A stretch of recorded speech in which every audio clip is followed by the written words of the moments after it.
So, now the question of rights. If someone breaks into your home, do you have the right to defend yourself, your family and your property? Absolutely. Should people be allowed the freedom to protect themselves, or should the power be held by the government? People should have the power to protect themselves and their own property. And the essence of people who are totally complete offenders, the whole of the justice system is askew. It's askew because there's this untruthful aspect that's become indented into the system, which is when a crime's committed, society has been offended. The victim is ignored. The crime is committed against the victim, not society, and it's the victim to who compensation should be paid, and the compensation should be paid at the expense of the criminal. So there shouldn't be a jail that's functioning that doesn't create, that the imprisoned doesn't create enough production to feed themselves. They should be hard labour camps. They should be an unfavourable place to go to. And the judge sets the compensation and the person inside the jail pays that compensation. And if it takes 20 years to pay it or 30 years to pay it, too bad. If you commit the crime, you do the time. Society has to accept the fact that it's the individual that's had the crime committed against them. And we see in places now where, in places like Sweden, where it's okay to be raped, it's okay, it doesn't matter, because it's only a cultural thing. And those people should never be jailed in Sweden. Because you're taxing the person. They should either sell them to a slave labour camp in some Muslim country, or deport them. Every Muslim in Australian jails should be given the option of leaving Australia as long as they take their family with them. And no Muslim should be ever put in a jail with any non-Muslim.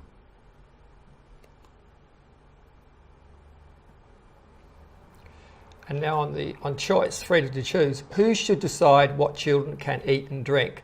The child, the parent, the school, or the state? The parent.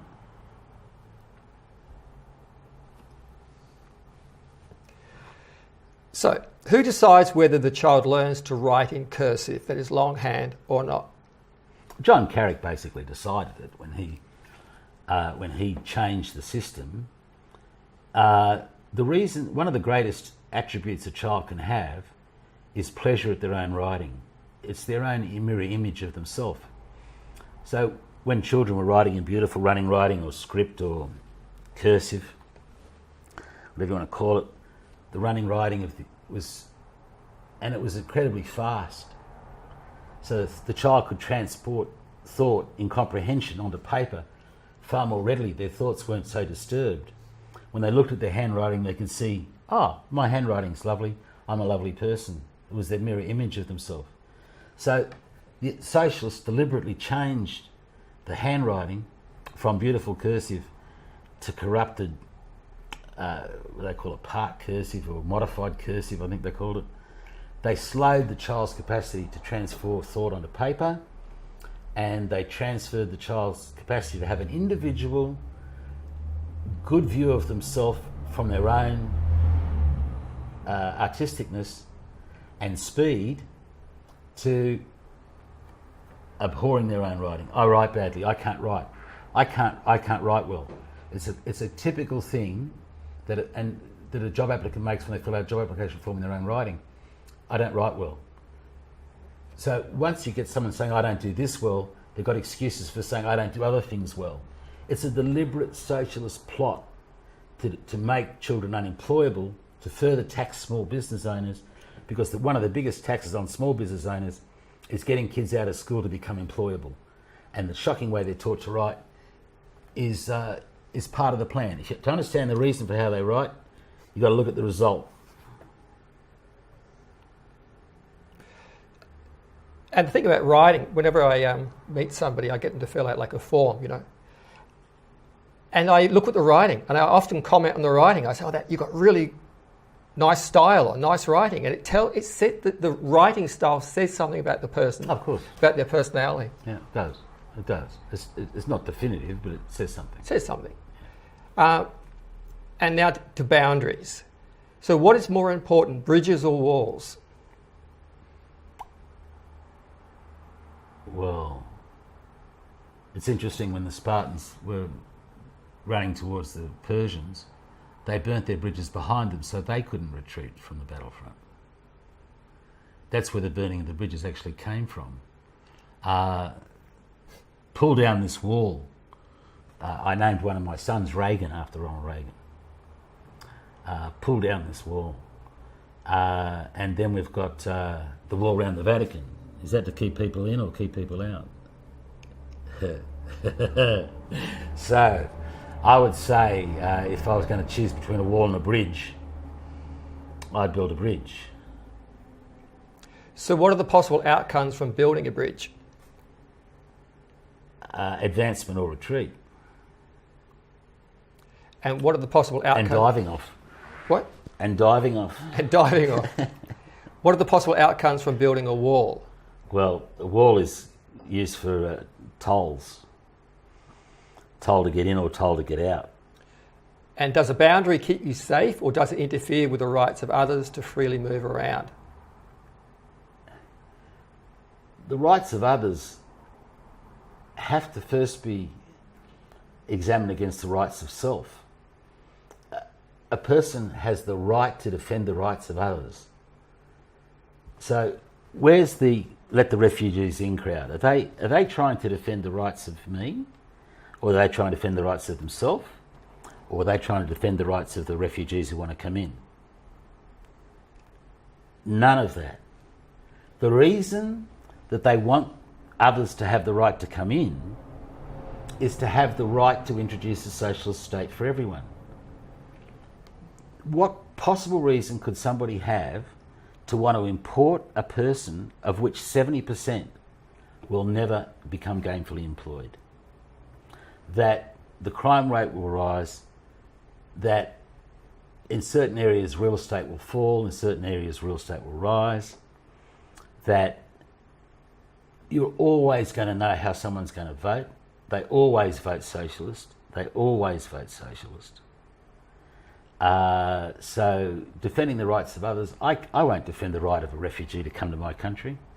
I want to defend the right of my country to remain my country.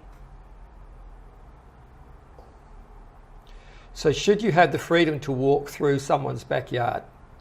No. Should you have the freedom to prevent others from walking through your backyard? Yes. What is more important, the integrity of Australia as a nation or taking care of non-Australians? The integrity, the sovereignty of Australia as a nation has to be the primary function of any person who's got any genetic ability. When I say genetic ability, there's a couple of nationalities that have very, very strong genetic ability. And I'll use the Russian as the strongest example. The Russian female has the strongest genetic desire to perpetuate her genes. The Croatians come pretty close. The Greeks come pretty close.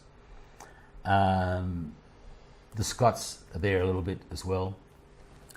The genetic desire to perpetuate one's genes came from the cave, and the Russian woman eating and living in a mammoth had to ensure that her man kept bringing the food back to feed the child. And as the child grew, the child was taught which herb fixed constipation, which herb fixed diarrhea. The desire to pass knowledge from mother and daughter was strong. The desire to behave in a manner that pleased the man was strong. Because genetically, the woman that was able to do that, the woman that was able to transfer her knowledge, wisdom, experience, and capacity onto her granddaughter were the genes that survived those shocking Ice Age conditions. That's why the Russian woman has got today the strongest genetic desire to be the grandmother with the granddaughter. The greeny loophole with Islam is wonderful sign, let the refugees in, has no genetic desire to perpetuate her genes. Zero. Yeah.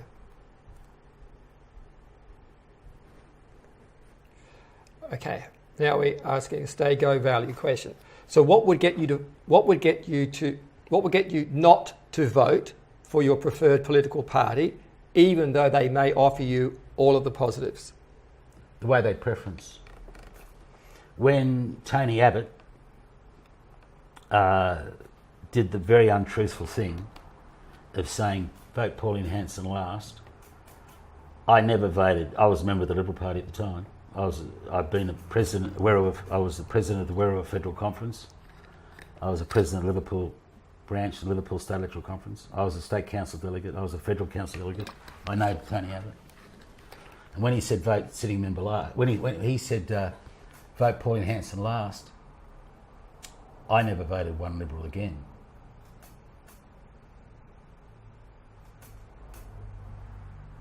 I hardly ever did anyway. But it's how they preference. The perfectness of our preferential voting system is that when you can see how the candidate themselves would vote, you can then gauge your degree of affection for the candidate.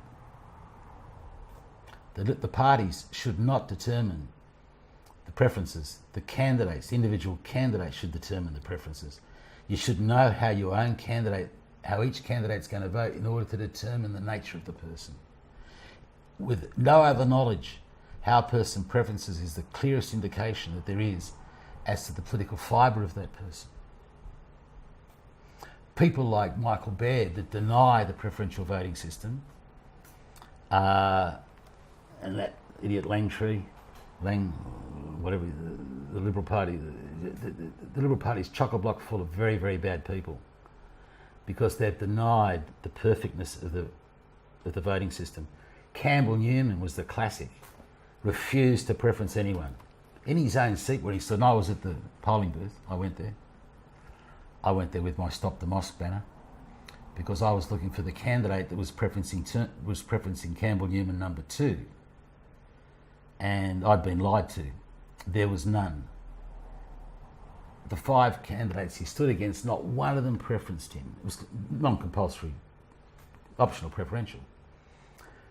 Campbell Newman was incapable of getting any person to stand and give him number 2. And he denied the preference system. The reason that the parties deny the preference system is because of the preferential voting. Electoral funding laws. Electoral funding laws is why Tony Abbott set up Pauline Hanson to jail and the Labor Party in Queensland jailed her, because when she got 1.1 million votes, she effectively stole $6 million from the Labor Party and the Liberal Party. So they put her out of business because they didn't want the electoral funding being interfered with. So how a person preferences is the most vital thing you can know about a person. It's why ALA failed. It's why Pauline Hanson has failed. She looks like she succeeded, but she hasn't really. She's just there as an alternative without being the course, because no serious advocate for freedom, advocate for enterprise, advocate for justice in taxation will support Pauline Hanson while she says, I've got a two-handed how to vote card. A two-handed how to vote card that says if you're a Liberal supporter, vote 1 Pauline Hanson, 2 Liberal. Flip it over on the other side. If you're a Labor supporter, vote 2 Labor, 1 Pauline Hanson. She's got a two-sided how to vote card. Same as the Australian Democrats had, which is why Don Chipp failed after he left. They wouldn't label themselves as non-socialist or anti-socialist or socialist. They gave the people wanting to vote Australian Democrat a choice. How can you give someone a choice to vote Liberal or Labor? There's no choice. And Pauline Hanson, unfortunately, can't come to grips with it. Malcolm Roberts may be able to convince her. Malcolm Roberts is one of the finest men in Australia. Okay, our last question. What are your 3 top priorities in life? The perpetuation of my genes. So I've got 5 children and 13th grandchild on the way. I want them to have a prosperous land that their genes can be brought up in. A secure and safe, prosperous, English-speaking, Christian background nation of minimal crime and maximum individual opportunity. 1. 2.